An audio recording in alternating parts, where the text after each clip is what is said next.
আসসালামু আলাইকুম ওয়া রাহমাতুল্লাহি ওয়া বারাকাতুহু। রাস্তাঘাটে, দোকানপাটে, বাড়িঘরের আঙ্গিনায় যারা বিক্ষিপ্ত অবস্থায় এলোমেলো ভাবে ঘোরাফেরা করছেন, আমি অধম গিয়াসউদ্দিন আত-তাহিরি বাহুবল উপজেলাধীন অমৃতা গ্রামের সুন্নি যুব সংঘের উদ্যোগের মাহফিলে উপস্থিত হয়ে আপনাদের সকলকে উক্ত মাহফিলে চলে আসার জন্য বিশেষভাবে আহ্বান করছি। আল্লাহ পাক রব্বুল আলামিন যেন আমাদের সকলকে কবুল করেন, সকলে বলুন আমিন। পিছনে থাকলে সুন্দর হবে না, আপনারা বসলে ভালো হবে, ব্যানারটা সুন্দর হবে না। আপনার প্রয়োজনে চেয়ারে বসেন, চেয়ার নিয়ে আসেন, কতগুলো চেয়ার নিয়ে আসলে আরো সুন্দর দেখা যাবে। পেছনে দাঁড়িয়ে থাকলে কথাবার্তা বললে ওয়াজের মুভমেন্ট নষ্ট হয়। আপনারা চেয়ার নিয়ে বসেন, অসুবিধা নেই, স্টেজ বড় আছে। সালাতু ওয়াসসালামু আলাইকা ইয়া রাসূলুল্লাহ, আসসালাতু ওয়াসসালামু আলাইকা ইয়া হাবিবাল্লাহ,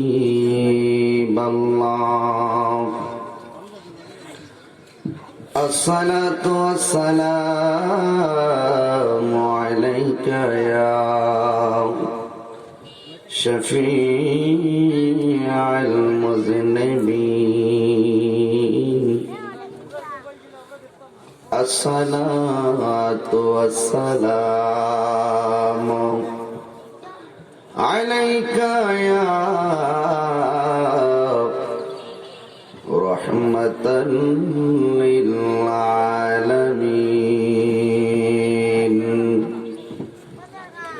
আলহামদুলিল্লাহ, আলহামদুলিল্লাহি রাব্বিল আলামিন, খালিকিস সামাওয়াতি ওয়াল আরদিন। আসসালাতু ওয়াসসালামু আলা রাসূলিহি মুহাম্মাদিন সাল্লাল্লাহু আলাইহি ওয়াসাল্লাম, الذي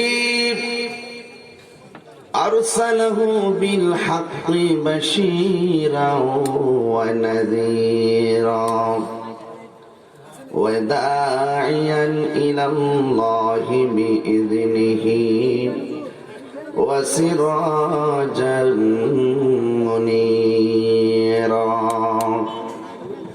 সকলে মহব্বতে আমার সাথে পড়ুন, আউযু বিল্লাহি মিনাশ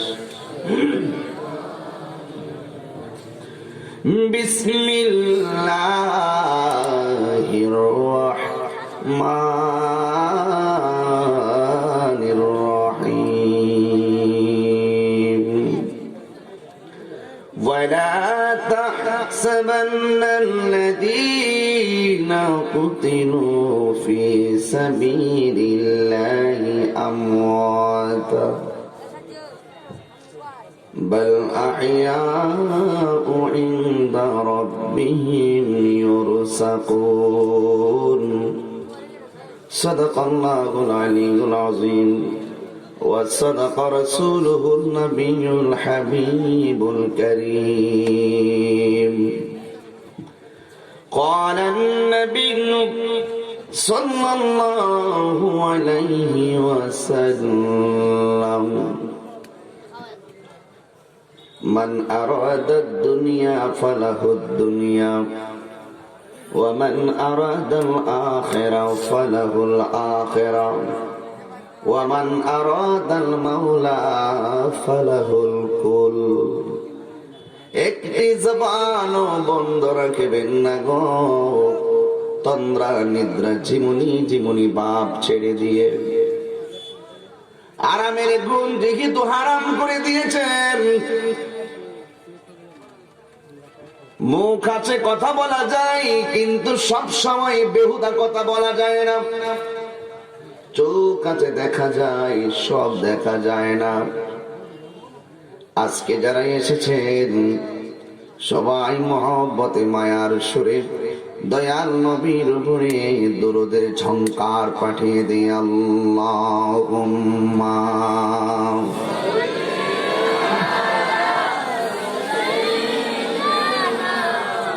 মাওলানা মুহাম্মদ ওয়া আলা আলি সাইয়্যিদিনা। আর জবান খুলে বলি আল্লাহুম্মা সাল্লি আলা মাশাআল্লাহ মাওলানা মুহাম্মদ ওয়া আলা আলি সাইয়্যিদিনা।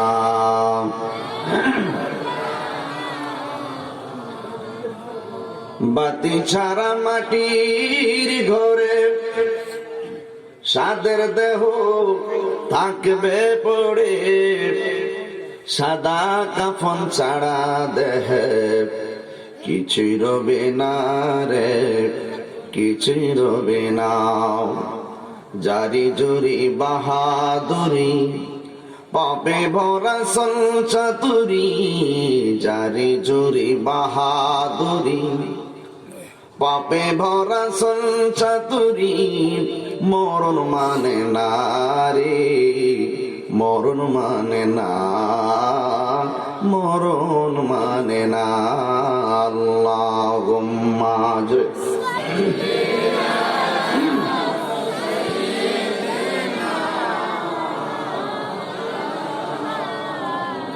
ওয়া আলা আলি সাইয়্যিদিনা।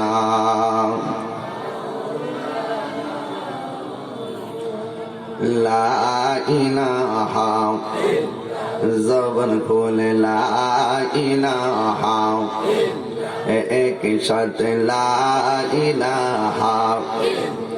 হাসবি রব্বি হাসবি মা ফি কলবি গায়রুল্লাহ, নূর মুহাম্মদ আলা ইলাহা ইল্লাল্লাহ, বলে লা ইলাহা আলা ইলাহা ইল্লাল্লাহ, ইলাহা ইল্লাল্লাহ মুহাম্মাদুর রাসূলুল্লাহ সাল্লাল্লাহু আলাইহি ওয়াসাল্লাম। সকলে বলি আলহামদুলিল্লাহ। বাহুবল উপজেলাধীন অমৃতা গ্রামের সুন্নি যুব সংঘের উদ্যোগের দাওয়াত রাখছি 16 তারিখ রাত্রে, মাহফিল হইল 18 তারিখ, মাঝখান মাত্র একদিন নাকি, মোটামুটি একটা ইতিহাসের মতন। হঠাৎ করে একটু সুযোগ হয়েছে, তারাও আবদার করেছেন, মাহফিল রেখেছি। কিন্তু আমি অভিভূত, আমি উদ্বেলিত, আমি উচ্ছ্বাসিত, আমি আনন্দিত যে অল্প দিনের ব্যবধানে মাত্র একদিন মাইকিং করা হয়েছে, পোস্টারও করা হয় নাই। এই মাইকিং এর ভিতরে আপনারা যারা এসেছেন, প্যান্ডেল জায়গা নাই, খোলা আকাশের নিচে কুয়াশার মধ্যে আপনারা বসে আছেন। এর দ্বারাই প্রমাণ হয়ে গেল আবারও অমৃতা গ্রামে, আবারও তাহিরি, আবারও সুন্নি জনতা প্রমাণ করে দিলাম, সুন্নিরা সিন্নি খাওয়াইনা সুন্নি নয়। দুই হাত তুলে বলুন ঠিক কিনা বলেন। অনেকে আমাদেরকে কয় জিলাপি খাবি না সুন্নি, অনেকে মিষ্টি খাবি না সুন্নি, অনেকে আমরা সিন্নি খাবি না সুন্নি। আসো দেখো, হাজার, 1 মাস নয়, 3 মাস নয়, মাত্র একদিনের ব্যবধানে শুধু মাইকিং করা হয়েছে, প্যান্ডেল জায়গা নাই, খোলা আকাশ নিচে বসে আছে। আজকে আমরা যারা এসেছি, খোদা কি কসম, সুন্নিরা সবসময় অপেক্ষা করে কোন সময় কোন তারিখে ইয়া রাসূলুল্লাহর ব্যানারে মাহফিল হবে, আর তারা বাড়িঘর ফেলে দিয়ে রাসূলের মহব্বতের বাগানে হাজির হবে।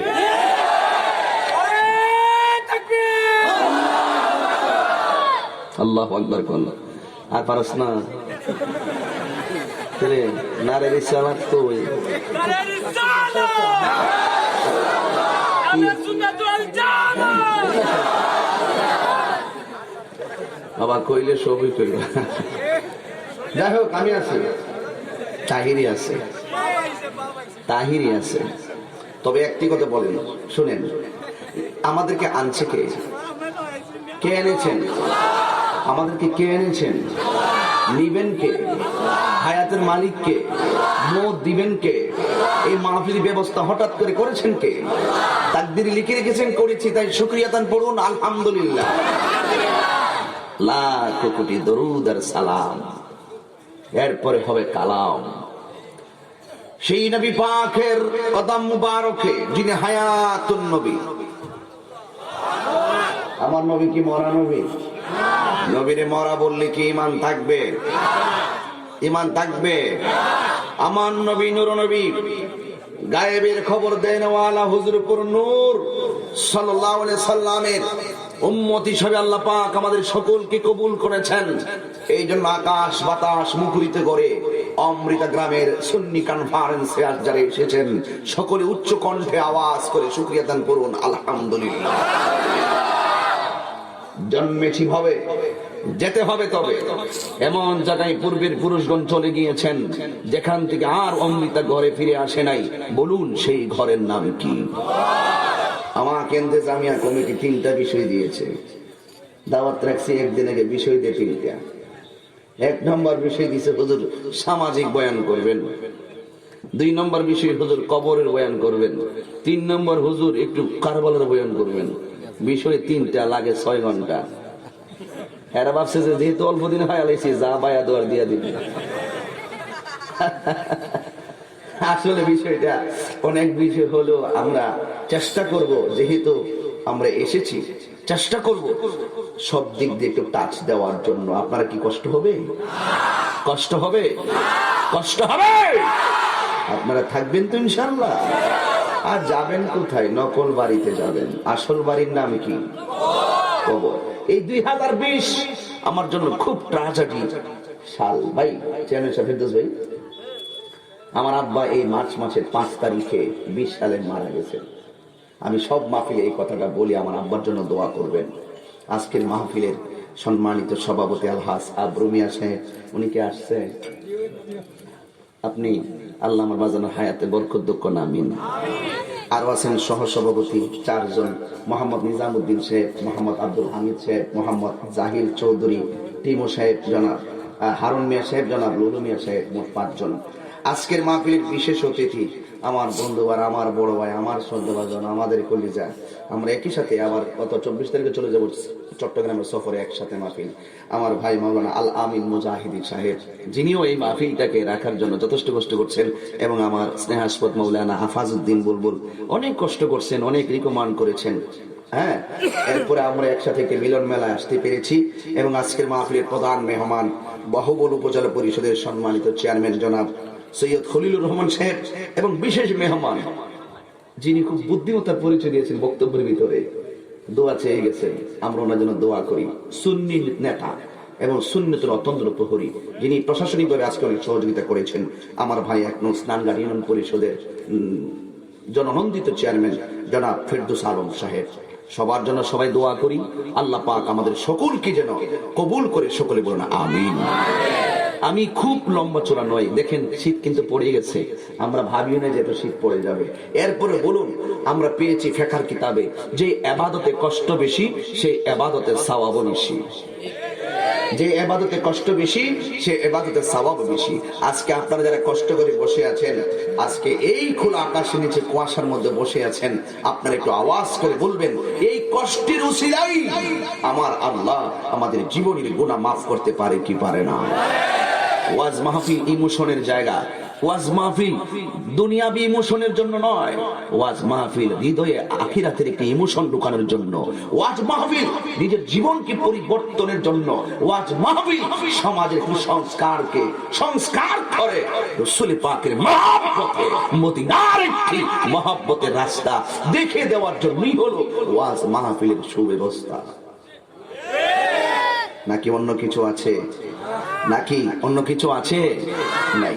এই জন্য আপনাদের কাছে অনুরোধ রইল, আমরা আল্লাহকে পেতে চাই, রসুলকে পেতে চাই, আমরা একদিন চলে যাব। এই গতকালও আমি 2টি প্রোগ্রাম করেছিলাম, আমি গতকালও বলেছিলাম একদিন তাহির কণ্ঠ থাকবে না। আজকে 3টে প্রোগ্রাম করি, 4টা প্রোগ্রাম করে দিনই করি, এতগুলো প্রোগ্রাম করি, কিন্তু যতই মানুষ সম্মান করছে সবকিছু কিন্তু ধরে রাখতেছে। ইউটিউবের ওয়াজ ধরে রাখতেছেন, পোস্টার ধরে রাখতেছেন, আমার কথাগুলোকে রিপ্লাই করে আপনাদের মাঝে বিভিন্ন ভাবে ধরে রাখতেছেন, কিন্তু একদিন এই দেহটাকে আপনারা ধরে রাখতে পারবেন না। বলুন তো এই দেহটা একদিন কোথায় চলে যাবে?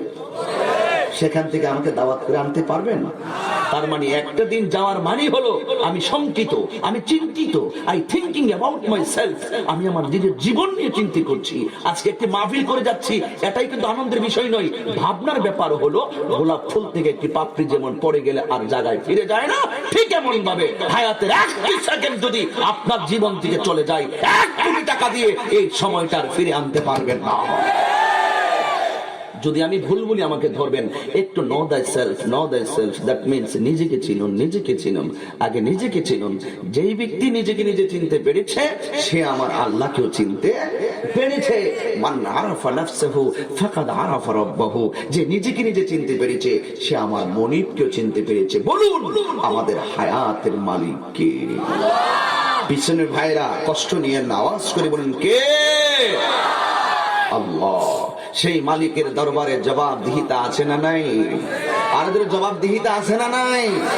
যা কিছু করবেন সব কিছু তিলে তিলে তিলে তিলে তিলে তিলে হিসাব গ্রহণ করবেন। জবান খুলে বলুন কে? সেই মহব্বত কি আমাদের হৃদয়ে আছে?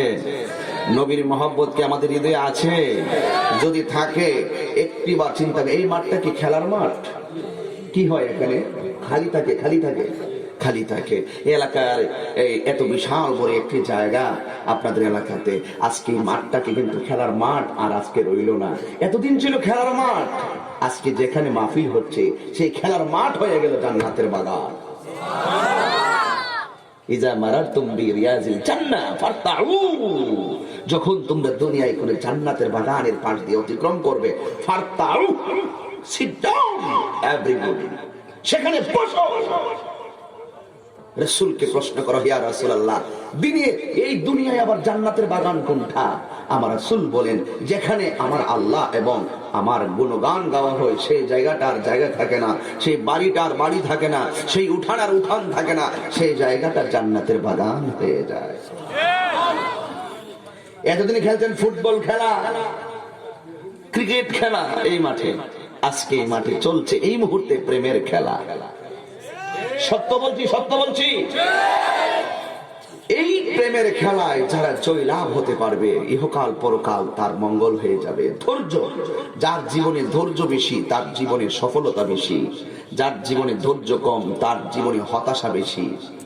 আমি কিন্তু ইচ্ছে করলে আজকের মাহফিলটা হঠাৎ করে যখন সরকার বাজার শ্রীমঙ্গল কিন্তু আজকে মাহফিলটা ছিল, প্রশাসনিক ভাবে যখন অনুমতি পাই নাই, 2 দিন আগে আমাকে বলছে মাহফিলটা হবে না। তো আমি ইচ্ছে করলে কিন্তু এই দিনটা আমি রেস্টের জন্য আমি রাখতে পারতাম, খুব পরিশ্রম করি তো। এরপরে পোলাপানদের চেহারা দেখে, মুরব্বীদের ভাব দেখে এই ভাগলামি যে শুরু হয়েছে বাড়িতে যাওয়ার পরে, বাড়ি ঘর ছাড়ে না, ভাতই খায় না এরা দাওয়াত না দিলে। তবে একটি কথা শুনুন, আমি কিন্তু আজকে দিয়েছি আপনাদেরকে সুযোগটা, কারণ আমার নসিব ভালো যে আমি অন্তত পক্ষে আজকে রাত্রটাও ঘরে বসে না থেকে দিনের খেদমতে কিছু কথা বলতে পারতেছি। কথা বলেন ঠিক কিনা? এই জন্য যুবক অমৃতা গ্রামের সুন্নি যুব সংঘের বন্ধু, আমি গুনাহগারের দিনগুলা চলে যাচ্ছে, একের পর এক চলে যাচ্ছে, দিন যায়, মাস যায়, বছর যায়। আমার পাশে আমার মুরব্বি, আমার পাশে আমার মুরব্বি, এই মুরব্বির ডাক দিয়া বলেন, ও মুরব্বি আব্বা, আগের মতো মাথায় 2 মণ ওজনের বস্তাটা নিতে পারেননি। এই মুরব্বি বলবে, হুজুর আমি তো পারি না। এই মুরব্বির জিজ্ঞাসা করেন, আজকের মাহফিলের সভাপতি আব্রু মিয়া সাহেবকে জিজ্ঞেস করেন, আগে যেমন করে মাঠে দৌড় দিতেন এখন দিতে পারেননি। উনি বলবে, ও তাহিরি হুজুর, আগের মতো আমি দৌড় দিতে পারি না। জিজ্ঞাসা করেন কেন পারেন না? হুজুর আগের মতো আমি শক্তি পাই না, আগের মতো আমি শক্তি পাই না, আগের মতো আমি ওজন আলগাইতে পারি না। এখন মুরব্বী দৌড়তে পারে না, মুরব্বী ওজন আলগাইতে পারে না। আপনি একটা তাগড়া যুবক, বয়স মাত্র 25 আর 26, আপনার গায়ের ভিতরে অনেক জোর আছে, মুরব্বীর জোর নাই দেখে আপনার নিজের খুব সাহসী মনে হচ্ছে। ও যুবক ভাইরা, একটু মনের কান দিয়া শোনো, শুধুমাত্র তাকায়া থাইকো না, কথাটা নিজের জীবনের সঙ্গে বাস্তবায়ন করো। মুরব্বী লড়তে পারে না, মুরব্বী বস্তা আলগাইতে পারে না দেখে দেখে তুমি 25 বছরের যুবকের মনে একটা আনন্দ, যুবকের মনের ভিতরে খুব বাহাদুরি বাহাদুরি একটা ভাব এসে যাচ্ছে। না রে না, ভাব দইরো না, মুরব্বী আলগাইতে পারে না এটা দেখে তুমি নিজের খুব বাহাদুর মনে করিও না।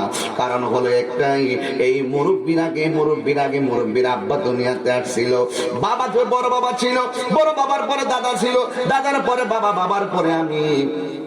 এই যে একটা সিরিয়াল আমরা দেখতে পারছি, কিন্তু চলে যাওয়ার সিরিয়ালটা কিন্তু হিসাব মিলানো যায় না। মুরব্বীদের আগে যুবক পোলাপান দুনিয়া থেকে বিদায় হয় কি হয় না? এই জন্য আশিকিন জাকিরিন মুহিবিন বাবা জিরাইরি, আপনারা আওয়াজ করে বলুন হায়াতের মালিককে। وما تدري نفس بأي أرض تموت.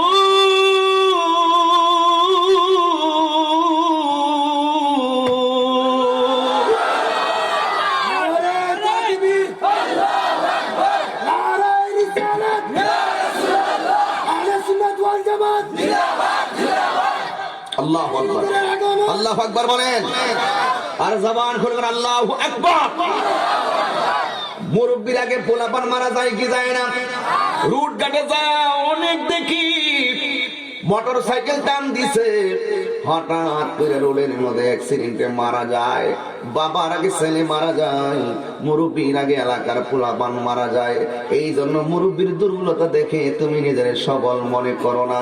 কারণ একটা লোক অন্ধ মানুষ দাঁড়ায় রয়েছে ব্যাংকের মধ্যে, মনে করেন ব্যাংকের গোড়ায় একজন অন্ধ মানুষ দাঁড়াইছে, সে জানে না তার সামনে কয়জন, সে জানে না তার পেছনে কয়জন।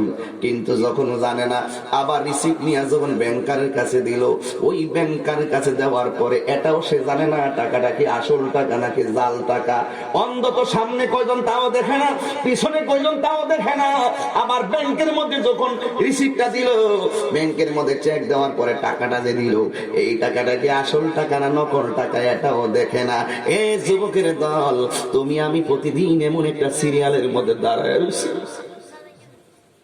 তুমি আমি এমন একটা সিরিয়ালের মধ্যে দাঁড়ায় রয়েছি, আমি জানি না ওই সিরিয়ালে আমার নাম্বারটা কত, আমি কি ওই সিরিয়ালে আগে মরবো না পরে মরবো, আমি জানি না, জানি না, জানি না।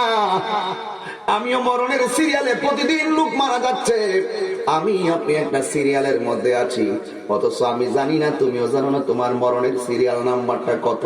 যদি তুমি হঠাৎ করে মারা যাও, তুমি জানো না তোমার আমল নামাটা কি নেকির আমল নামা হবে নাকি বদের আমল নামা হবে, এটাও তো তুমি জানো না। এই জন্য যুবক আমার, ওই ডাক্তার ছাড়াকে নিজেরে গুছাও, নিজেরে গুছাও, নিজেরে গুছাইয়া এমন একটা অবস্থা তুমি তৈরি করো যেন দুনিয়াতে থাকা অবস্থায় তুমি আল্লাহর কাছে বলতে পারো, আল্লাহ আমি দুনিয়া থেকে বুঝতে পারতেছি যেন আমি আমল নামাটা ভালো করেছি। নিজের মনে নিজে সাক্ষী দিবে। সবে বরাত বলেন, সবে কদর বলেন, রমজান মাস বলেন, আল্লাহর হাবিব বলেন, একটা ইমানদার যখন আমল করে গভীর রজনীতে সে বুঝতে পারে তার দোয়াটা কবুল হয়েছে। সাহাবায়ে কেরাম জিজ্ঞেস করে, ইয়া রাসূলুল্লাহ, নবী গো, এটা কেমন করে বুঝবে? আল্লাহর হাবিব বলেন, বিশেষ রাত্রে বিশেষ মোনাজাতের সময় যখন তার পশমের গোড়াগুলা কাটা কাটা দিয়া ওঠে, শরীরটা বিজারা মাইরা ওঠে, চোখের পানি গোলা ঘর ঘর করে মুখ বেয়ে বুকে পড়ে যায়, তখন সে অনুভব করতে পারে তার দোয়াটা আল্লাহর দরবারে কবুল হয়ে গেছে। আল্লাহু আকবার। কত জানাজার পড়েছি নামাজ, দিয়েছি কত দাফন, কত জানাজার পড়েছি নামাজ, দিয়েছি কত দাফন। কোথায় যেন আছে আমারও তৈরি সাদা কাফন, কত জানাজার পড়েছি নামাজ, দিয়েছি কত দাফন, কত জানাজার পড়েছি নামাজ, দিয়েছি কত দাফন। আমার তরি বাধায় আছে কোন শেখে আঘাটে, কোন মসজিদে এলান হবে সোয়াবে শেষে খাটে, ঠিক কিনা বলো? আমার তরি বাধায় আছে কোন শেখে আঘাটে, কোন মসজিদে এলানে হবে সোয়াবে শেষে খাটে। কখন কোথায় করবে দাফন, কখন কোথায় করবে দাফন আমাকে সুজন, কত জানাজার পড়েছি নামাজ, দিয়েছি কত দাফন, কত জানাজার পড়েছি নামাজ, দিয়েছি কত দাফন। কোথায় যেন আছে আমারও তৈরি সাদা কাফন, কত জানাজার পড়েছি নামাজ, দিয়েছি কত দাফন। কন্যা কত জানাজার মাঝ, দিয়েছি কত দাফন। কোথায় যেন আছে আমারও তৈরি সাদা কাফন, কত জানাজার পড়েছি নামাজ, দিয়েছি কত দাফন। বাস্তব বাস্তব বাস্তব বলছি তো। আমি গতকাল একটি জানাজা পড়িয়েছি, গতকাল পড়িয়েছি একটি জানাজা। আমি মাটি দিয়েছিলাম কবরে, আমি নিজে কবর পাড়ে গিয়েছিলাম, কবর পাড়ে গিয়ে আমি মাটি দিয়েছিলাম। জিজ্ঞেস করলাম যে উনার স্ত্রীর কবরটা কোথায়? আমাকে বললো হুজুর এই কবরের এক হাত আধ হাত দূরেই হলো ওনার স্ত্রীর কবর, পাশাপাশি। আমি একটা ভিতরে একটা নাড়া মারলো, সারা জীবন যে পরিবার একই সাথে বসবাস করলো, স্ত্রী আগে মারা গেল তার কবরটা হলো এখানে, স্বামী মারা গেল কিছুদিন পর তার কবরটা এখানে, ডিফারেন্স মাত্র আধার, কিন্তু এই পাশাপাশি কবর। দুনিয়ায় চলতে এত কথা বললো স্বামী স্ত্রী, কিন্তু এখন পাশাপাশি কবরে শুয়ে আছে। স্ত্রী কেমন আছে স্বামী জানে না, স্বামী কেমন আছে স্ত্রী জানে না। এটাই হলো পৃথিবীর নির্মম ইতিহাস। কাহার জন্য উপকারে আসবে না। আমার ইমান, আমার আমল যদি সুন্দর হয়, আমার কবরে বাতি জ্বালিয়ে দিবেন কে? জবান খুলে বলেন কে? এই জন্য কোন দোকানে কিভাবে কাফন আমাদের প্রস্তুত আছে কেউ কিন্তু জানি না, কখন আমরা মারা যাব কিছুই বলতে পারি না। এই জন্য আমাদেরকে সব সময় মরণের চিন্তা করতে হবে।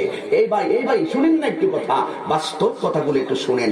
ঘরের ভিতরে আপনার লাশ, এই ঘরের ভিতরে আপনি বসে আছেন, আপনার ডান পাশে আপনার পরিবার, বাম পাশে আপনার সন্তান, আপনার সামনের এলাকার প্রতিবেশী, মাথার পাশে দুইজন হুজুর বসা তওবা করাইতেছে, কিন্তু মুখ দিয়ে আওয়াজ আসে না। কেন জানেন?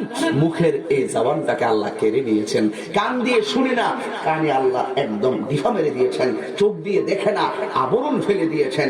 মুখে খাবার দিলে খাবার ভিতরে যায় না, আল্লাহ রিজিকের দরজায় তালা মেরে দিয়েছেন। জিজ্ঞেস করে হয় খাচ্ছে না কেন? ফেরেশতাকে আল্লাহ একটু হাঁটার সুযোগ দাও, মসজিদে গিয়ে তোমাকে শেষ বেলা একটু ডাকো। আল্লাহ ডাক দেখে ফেরেশতারা সে হাঁটতে আর পারবে না, কারণ যতটুকু জমিনে তার কদম রাখা, তার মসজিদে রাখছিলাম সেই জায়গাটা শেষ হয়ে গেছে। এই জন্য দেখবেন মানুষের মৃত্যুর আগে পা গুলা অচল হয়ে যায়, চোখ ঝাপসা দেখে, কান দিয়া শুনে না, মুখ দিয়ে লড়াইতে পারে না, খাওয়ানো ভিতরে যায় না, সব বন্ধ করে দেয়। হঠাৎ কইরা ইমাম সাহেব বলতেছে একটু তওবা করেন, আস্তাগফিরুল্লাহ, পারে না। ওই তখন ইমাম সাহেব বলে আপনারা সবাই বলুন আস্তাগফিরুল্লাহ, আমার তওবা আরেক বেলা করলে কি লাভ হইব? কথা কন না কেন? ফেরাউনও যখন নীল নদে ডুবতেছিল তখন বলতেছিল, আল্লাহ তুমি আমার রব, তুমি আমার সব, আমি ভুল স্বীকার করছি, এতদিন বলছি আনা রাব্বুকুমুল আলা, আমি হলাম তোমাদের বড় রব, আমি ভুল করছি, আল্লাহ তুমি আমার মাফ করে দাও। আল্লাহ কয় তুই সময় মতো আমার মালিক ডাকিস নাই, এখন তোর তওবা কবুল হবে না। এই জন্য যুবক, এখন তুই তাগড়া যুবক, এখন তোর শরীরে শক্তি আছে, এখন তোর হিম্মত আছে, এখন তুমি যদি একটা সেজদা দাও, আল্লাহর হাবিব বলেন 70টা সেজদা সওয়াব হয়ে যাবে। তোমাকে এখনই ডাকতে হবে। আজকের কাজ আগামী দিনের জন্য রেখে দিও, আজকেই করতে হবে, আজকেই করতে হবে। তুমি জানো না তোমার কোন জায়গায় মরণ হবে। ঘরের ভিতরে ইমাম সাহেব তওবা করায় আস্তাগফিরুল্লাহ, সবাই আপনারা বলেন আস্তাগফিরুল্লাহ, আর এনিক চাইয়ে রইছে, লড়ে না, পইরে দিছে। হঠাৎ করিয়া একটু ঘাড় গোড়ায়, একটু পরে দেখে হাতগুলা সোজা, জিহ্বাটা লাড়া মারছে, একটু মুখটা লাড়ায় একটা কি জেনে করলো। হঠাৎ করে দেখে যে চোখগুলা খুলে তাকাই দিছে। এবার সন্তান জিজ্ঞেস করে, আম্মা আব্বার এই অবস্থা কেন? পেটের মধ্যে হাত লাগাইলো, হাত পেটের মধ্যে পেট ফুলে না, নাকের মধ্যে নিয়ে মুখটা লাগাইলো, শ্বাস বের হয় না। এবার যখন লাড়া দিল, লড়ে না, হাত তুলছে, পড়ে গেছে। এখন মা একটা চিৎকার মাইরা কইছে, পুত্রে তোর আব্বা তো দুনিয়া থেকে বিদায় হয়ে গেছে। ওয়াজ কিন্তু আমার এখানে না, ওয়াজ হলো সেখানে যার মাথায় 7 সমুদ্র 13 নদীর পানি যদি দিয়ে দেয়, সব পানি, এক ফোঁটা পানি জমিনে পড়বে না। সেই বিশাল বড় আজরাইল ঘরের ভিতরে কোন ফাঁকে ঢুকলো, কোন ফাঁকে এতগুলো মানুষের মাঝখান থেকে রুহুটা বের করে নিয়ে গেল, ঘরের একটা মানুষ বলতে পারলো না। আল্লাহ আকবার বলবেন না?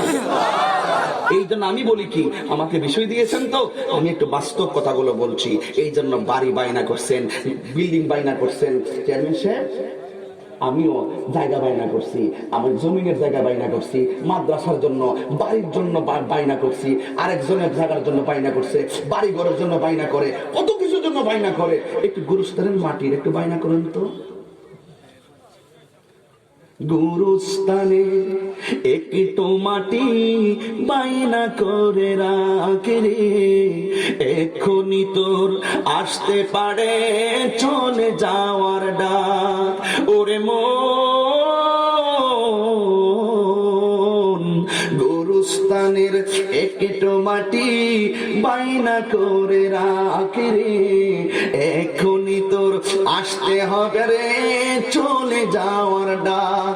কাঁদিস না মন শিশুর মতো এমনই তো হই, কাঁদিস না মন শিশুর মতো এমনই তো হই।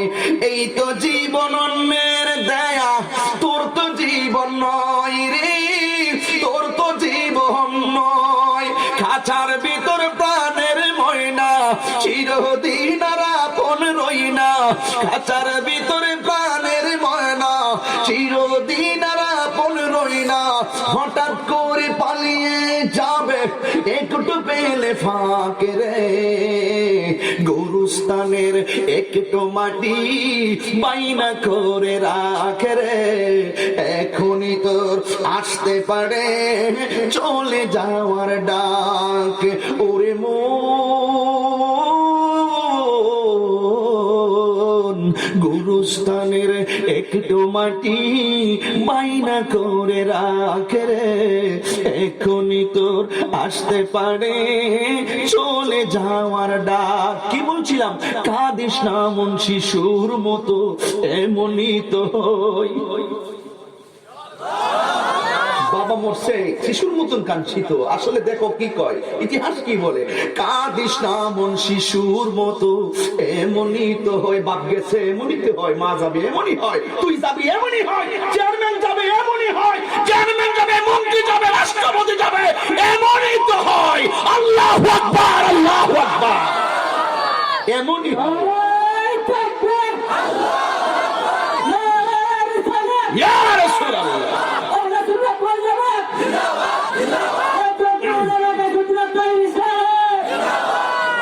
এমনই হয়, উত্তর শেষ, এমনই হয়, চলে যাবে এমনই হয়, এটার দ্বারাই শেষ। কেন মারা গেছে? কিভাবে মরছে? বুকে ব্যথা করছিল, কিভাবে মরছে? রোড অ্যাক্সিডেন্টে মরছে, কিভাবে মরছে? বুড়ো হয়ে গেছে, গেলে মরছে, কি জন্য মরছে? স্ট্রোক করে মরছে, এমনই হয়। 2 দিন পরে শেষ। কাঁদিস না মন শিশুর মতো, এমনই তো হয়। উত্তর এক কথাই, এই তো জীবন অন্যের দেয়া, তোর তো জীবন নয় রে, তোর তো জীবন নয়। খাঁচার ভিতর প্রাণের ময়না, এই বেটা খাঁচা কি? খাঁচা তো আমার দেহটা খাঁচা। আরে খাঁচার ভিতর প্রাণের ময়না, চিরদিন আর আপন রয় না, হঠাৎ করে পালিয়ে যাবে একটু পেলে ফাঁকে রে। গুরুস্থানের একটু মাটি বায়না করে রাখ রে, এখনই তোর আসতে পারে চলে যাওয়ার ডাক। বাড়ি বাইনা করলেন, টাকা দিলেন, জমিন বাইনা করলেন, টাকা দিলেন, সম্পদ বাইনা করলেন, টাকা দিলেন। এখন কবরে কি দিয়ে আপনি বাইনা করবেন? ওই কবর যদি 1 কোটি টাকা দিয়ে যদি গুরুস্থান কিনা হয়, ওই বাইনা করলে, বাড়ি বাইনা করলে যেমন করে সুখে ফ্যান এসি লাগিয়ে বসবাস করা যায়, গুরুস্থানের মাটি টাকা দিয়ে বাইনা করলে কবরে সুখ পাওয়া যায় না। কবরের মাটি বাইনা করতে হবে ঈমান এবং নেক আমল দ্বারা। বুঝেননি ওয়াজ? বুঝেন? ওয়াজ যদি বুঝেন তাহলে আজকে থেকে নিয়ত করেন, এখন ভাবিলে কি হবে গো, যা হবার তা। কথা বল না কেন? এখন ভাবিলে কি হবে গো, যা হবার তা যদি হয়ে যায়। আমি তো গুনাহ করেছি, আজকে এই অমৃতা গ্রামে মাহফিল শেষে হুজুরের সাথে আমরা তওবা করে দোয়া করব সবাই। আমি অন্যায় করেছি, ভুল করেছি, আজকে আমি দোয়া করব। আমি অপরাধ করেছি, আজকে আমি তওবা করে দোয়া করব। আমার রাসূল বলেন, হারানো সম্পদ খুঁজে পেলে বান্দা যেমন খুশি হয়, বান্দা গুনাহ করার পরে যদি তওবা করে, আমার আল্লাহ তার চাইতে বেশি খুশি হয়। তো আপনি ঠকলেন কোন দিক দিয়ে? আপনি তো শুধু মধুর মধুর ওয়াজ শুনলে কাজ হবে না, আপনার নিজেকে চেঞ্জ করতে হবে, আপনি নিজেকে এখনই বোঝাতে হবে। কথা বলেন ঠিক না বেঠিক? এই জন্য যতদিন দুনিয়ায় থাকবেন জুলুম করতে পারবেন না। জুলুম বাজকে আমার আল্লাহ পছন্দ করে না। যতদিন আপনি থাকবেন হিংসা করবেন না, হিংসুককে আল্লাহ পছন্দ করে না। যতদিন আপনি বাঁচবেন গীবত করবেন না, গীবতকারীকে আল্লাহ পছন্দ করে না। যতদিন আপনি বাঁচবেন মানুষকে খুন করবেন না, কারণ খুনিদেরকে আল্লাহ ভালোবাসে না। আল্লাহ যে কাজ করলে তোমাকে ভালোবাসবে না, সেই কাজ আজকে থেকে ওয়াদা করব, আর আমরা ওই অন্যায় কাজ করব। এটার নামই হলো ওয়াজ মাহফিল।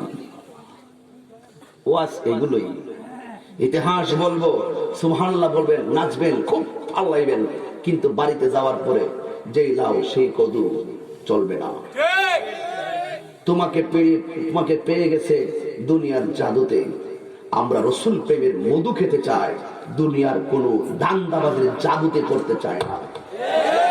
কথা কি বোঝাতে পারছি আপনি আপনাদেরকে? আমি খুব গভীর থেকে কথাগুলো বলছি, হৃদয় খুলে কথাগুলো বলছি। কি বলছিলাম? সব ঘরে বসে আছে মুরব্বী। আপনার আব্বা তো নাই, আপনার আব্বু আছে নাই? চলে গেছে না? আপনার বড় বাবা চলে গেছে, আমার আব্বা চলে গেছে। সারা জীবন বলছি আমার আব্বা আছে। এখন আমার হাত তুলতে হয় যে আমার আব্বা নাই। এই যে ওনার বাবা চলে গেছে, আমার বাবা চলে গেছে, বাবা নামক বড় বৃক্ষটা চলে গেছে।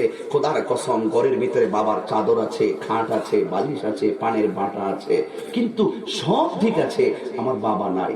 শুধু কেবল এইগুলো স্মৃতি, ঠিক কিনা বলেন? এই জন্য একবার ওনার আম্মাজানকে হারিয়েছেন আমার ভাই সাংবাদিক আজাদ ভাই। প্রায় সময় আমরা রাতে কথা বলে, আজকে আসার সময় কথা বলে এসেছি, যে হারায় সে বুঝে। কথা কন, যে হারায় সে বুঝে, যার নাই সে বুঝে। এই জন্য আমি আপনাদেরকে বলবো, আজকের মাহফিলটা একটু বাড়িতে নিয়ে যাবেন। আমি বোঝাতে চেয়েছিলাম যে ঘরে মানুষ ভর্তি, এত বিশাল বড় আজরাইল ঘরের ভিতরে ঢুকলো, কোন ফাঁকে ঢুকলো, কোন ফাঁকে রুহটা নিয়ে গেল, কেউ টের পায় নাই। গাছ থেকে পড়ে গেলে হাত ভেঙে যায়, হাত ভেঙে গেলে এক্সরে করে, হাত ভেঙে গেলে আবার প্লাস্টার করে দেয়, দেখা যায়। কিন্তু এই হাত ভাঙার চাইতে কোটি গুণ কষ্ট হলো রুহটা যখন আজরাইলে টান দেয়, তখন হাড্ডিগুলো ঠাস ঠাস করে খুলে যায়। এটা মানুষ বুঝে না। রগগুলা ছিঁড়ে যায়, মানুষ বুঝে না। রক্তগুলো পানি হয়ে যায়, কিন্তু মানুষ বুঝে না এত বড় কষ্ট। রাসূল বলেন, কেউ যদি ইন্তেকালের পরে পায়খানা প্রস্রাব করে ভাসিয়ে দিল আর জিহ্বায় কামড় দিল, চোখগুলা উল্টাইয়ে দিল, মনে করবে তার মরণের লক্ষণটা বেশি ভালো না। আল্লাহর হাবিবকে জিজ্ঞাসা করা হয়, ইয়া রাসূলুল্লাহ, তাইলে মরণের লক্ষণ কোনটা ভালো? আল্লাহর হাবিব বলেন, একটা মানুষ মারা যাওয়ার পরে যদি দেখো তার চেহারাটা হলুদ বর্ণ হয়ে গেছে, তার কপালটা ঘামতেছে, তখন মনে করবা তার মরণটা আমি নবীর দিদারের সঙ্গে হয়েছে। তো আপনি যদি ওই মরণটা চান, মুখে কইবেন নবী গো, দোয়ার মধ্যে কইবেন নবীকে না দেখায় মরণ দিও না কিন্তু সুদ খাইবেন, নবীকে না মরণ দিও না কিন্তু ঘুষ খান, নবীকে না দেখায় মরণ দিও না দোকানে যায় গীবত করেন, নবীকে না দেখায় মরণ দিও না মানুষকে ঠকান, নবীকে না দেখায় মরণ দিও না মার বুকে লাথি মারেন। তোর কপালের মধ্যে শনি আছে। হাত তুলে কোন ঠিক কিনা বলো। যদি মুখে ইয়া রাসূলুল্লাহ দিলের সঙ্গে ঈমানের সঙ্গে নিতে পারেন, তবেই রাসূল মরণের কালে আপনার সামনে হাজির হবে। আপনাকে সংশোধন আজকে হতেই হবে। অমৃত গ্রাম থেকে যা হবার হয়ে গেছে, এখন আপনাকে পরিবর্তন হতেই হবে। আসুন দেখে একটু সামনে যাই। রাসূল বলেন, মানুষ মারা যাওয়ার পরে যখন তার বডিটাকে যখন খাটের মধ্যে রাখা হয়, তখন সে একটা চিৎকার মারে, রুহুটা আমাকে এত বড় কাঠের খাটে কিভাবে শোয়াইলা, আমার পিঠের হাড্ডিগুলো ভেঙে যাচ্ছে, তোমাদেরকে একটু মায়া লাগে না? যখন তাকে বুকের বরাবর তিনটা বাম দেয় নাকি না, একটা বাদ পায়ের তলায় দেয়, আরেকটা বাদ মাথার দেয়, আরেকটা ভাত দেয়, বাদন দেয় বুকের উপরে। যখন বুকের বাদনটা দেয়, তখন মুর্দার রুহুটাকে চিৎকার মারে, আম্মা, আব্বা, ও প্রতিবেশী, তোমরা এমন ভাবে আমার বুকের মধ্যে বাদ দিয়েছো, মনে হচ্ছে যেন তোমরা একেবারে আমার বুকের হাড্ডিগুলো ভাঙিয়ে ফেলাইছো। কিন্তু কাজ হবে কি? দুনিয়ার কেউ বুঝবে না, সবাই ব্যস্ত হয়ে গেছে। আপনাকে আসল ঘরে নিয়ে ফালাই দিয়া ছাইরা মাটি দিয়ে চলে আসবে। ওই কবর আলোকিত হবে না তোমার ঈমান আর শুদ্ধ আমল ছাড়া। কথা বলেন ঠিক কিনা বলে? এই জন্য যুবক মায়েরা নীরব থাকবেন। আমি তাহিরি একদিন দুনিয়ায় থাকব না বন্ধুরে আমার। এই হাজার হাজার মানুষ আজকে শীতের মধ্যে বসে আছেন, মনে কইরেন না হুজুর আমার শীত লাগতেছে, আমি বাড়িতে চলে যাব। আরে বাবা, তুমি একবার চিন্তা করে দেখো, তোমার বাড়িতে একটা জাজিম আছে, তোমার বাড়ির মধ্যে খাট আছে, বক্সার আছে, ওই খাটের উপরে বক্সারের উপরে তোষক আছে, তোষকের উপরে আবার চাদর আছে, বালিশ আছে, শিমুল তোলার বালিশ, এত সুন্দর বাইরের ভিতরে এত সুন্দর এসি, এত সুন্দর লাইট। একবার তুমি চিন্তা করে দেখো, তোমার যে ঘরের ভিতরে তুমি চিরদিন থাকবে, গরমের দিনও সেই মাটির ঘরেই থাকবে, শীতের দিনে সেই মাটির ঘরেই থাকবে। ওই মাটির ঘরের মধ্যে কোনো বিছানা নাই, ওই মাটির ঘরের মধ্যে কোনো আলো নাই, বাতি নাই, সাথী নাই। একবার চিন্তা করে দেখো যুবক, কেমনে আমি থাকবো সেই ঘরের ভিতরে? আল্লাহু আকবার। কেমনে থাকবো সাথীবিহীন, কেমনে থাকবো বাতিবিহীন, কেমনে থাকবো আলোবিহীন? একবার ভাবো, একবার ভাবো। ডানে দেখবা আলো এসে গেছে কবরে, জিজ্ঞাসা করবা আল্লাহ এইখানে দুনিয়ার কোনো আলো নাই, এই আলোটা কি? উত্তর দিয়ে দেবে, এটা তোমার 5 ওয়াক্ত নামাজ। আরেক দিক দিয়ে আলো ঢুকবে, জিগাইবো এটা কোথায় থেকে আসলো? এটা তোমার দুনিয়ার কোরআন তেলাওয়াতের আলো। জোরে কি সুবহানাল্লাহ বলবেন না? এই জন্য যুবক ভাইরা আমার অনুরোধ করে বলে যায়, কমিটিদের কথা মোতাবেক কিছু কথা আমি বললাম কবরের উপরে। এই কবরে গেলে আর ফিরে আসা যাবে না। আজকে দেখেন, হক কথা কেউ বলতে চায় না। হকের জন্য ইমামে আলী মকাম জীবন দিয়েছেন। কথা বলেন ঠিক কিনা? এই হকের জন্য, এই হকের জন্য ইমামে আলী মুকাম জীবন দিয়েছেন। আজকে অনেকে আমাকে আসার সময় বলে, আজকেও মাহফিলের মধ্যে এক বেটা কেডা রে কেডা রে একটা এসে হুজুর কেউ কিছু করেন না, মানে আমার একটু কানের মুখটা লাগাই দিচ্ছে আর কি। কেউ এই শুনেন, একটা কথা বলি, এতক্ষণ যে আমি কথাগুলো বলছি, একটা কথাকে আপনারা ফেলে দিতে পারবেন? একটা কথা কি দলিলের বাইরে বলেছি? বাস্তবতার বাইরে বলেছি? যৌক্তিক কথাগুলো বলেছি। একটা কানের মাঝখানে কথা লড়ার নাই। কেন? কারণ সবাই এই জায়গাতে দুর্বল। আমি মনে করি প্রত্যেকটা মাহফিলে কবরের বয়ান দরকার। কথা কোন ঠিক কিনা বেঠে? আমার ক্ষুদ্র জ্ঞানে কয় আর কি, একমাত্র আখিরাতের জবাবদিহিতার কথা মানুষে বুঝ লাগেছে বলেই যা খুশি তাই করে। কথা কি সত্য বলছি বাবা? সত্য বলছি। আসেন, হকের জন্য প্রয়োজনে আমরা জীবন দিতে প্রস্তুত। রাজি আছে না সবাই? রাজি আছে না সবাই? হকের জন্য এই আমরা একটু আজকের এই অমৃতা গ্রামে আওয়াজ করে বলবেন, আমরা কি এজিদি মুসলমান নাকি হুসাইনি মুসলমান? আওয়াজটা ভালো হয় নাই, আওয়াজটা ভালো হয় না। জবান খুলে বলুন, আমরা কি এজিদি মুসলমান নাকি হুসাইনি মুসলমান? তো আমি যে এখানে এসেছি, ওরা পানি কোন জায়গাটা পানি উমদা গেছে অনেকগুলা পোলাপান আমার আনার জন্য, রাস্তায় দাঁড়িয়ে আছে আনার জন্য। আপনারা বলুন তো এতগুলা মানুষ কেন? আমার চেয়ারম্যান সাহেব ফেরদৌস ভাই যেখানে আছেন, এতগুলা মানুষ কেন? হুজুর আপনি আমার ইউনিয়নের মধ্যে আসবেন, একটা ব্যাপার সেবার আছে না, এই জন্য পোলাপান আপনার একটু শখ করে আগে আনতে গেছে। বিষয়টা তো ভালোবাসার লেনদেন তো এমনই হয়। হ্যাঁ এমনই হয়। তবে একটি কথা বলি, আর যদি প্রশ্ন করা হয় হুজুর এখানে আসলে তো অনেকে আপনাকে মেরে ফেলতে পারে, এই জন্য আমি একটা বাহিনী পাঠাইছি। আমি আনন্দের সাথে আমি আমার ভাইয়ের সাথে অ্যাড হয়ে দুই ভাই মিললে বলবো যে পৃথিবীর কেউ কাউকে শেল্টার দিয়ে রাখতে পারে না যদি আল্লাহ তাকে মৃত্যু লিখে রাখে। পৃথিবীর কেউ তাকে মারতে পারে না আল্লাহ যদি তাকে সেভ রাখে। আজকে করোনায় অনেকগুলো প্রাণ ঝরে গেল, আজকে করোনায় অনেক প্রাণ ঝরে গেল, কোনো প্রোটেকশন তাদেরকে আটকে রাখতে পারে নাই, চলে গেছে। এই মহামারী দিয়েছেন কে? এই মহামারী দিয়েছেন কে? আজকে দেখেন কত লক্ষ লক্ষ মানুষ বিশ্বের মধ্যে মারা যাচ্ছে। আমরা বাংলাদেশে, স্বাধীন সোনার বাংলাদেশে আমরা চলছি, কিন্তু আল্লাহ পাক আমাদেরকে রক্ষা করতেছে। কথা বল ঠিক কিনা বলেন? এরপরও আমার মুসলমান ভাইয়েরা যারা এই করোনার প্রাদুর্ভাবে মারা গিয়েছেন, আমরা আজকে অমৃত গ্রাম থেকে দোয়া করি আল্লাহ যেন তাদেরকে শহীদের মর্যাদা দান করে। আমিন বলেন, আমিন বলেন।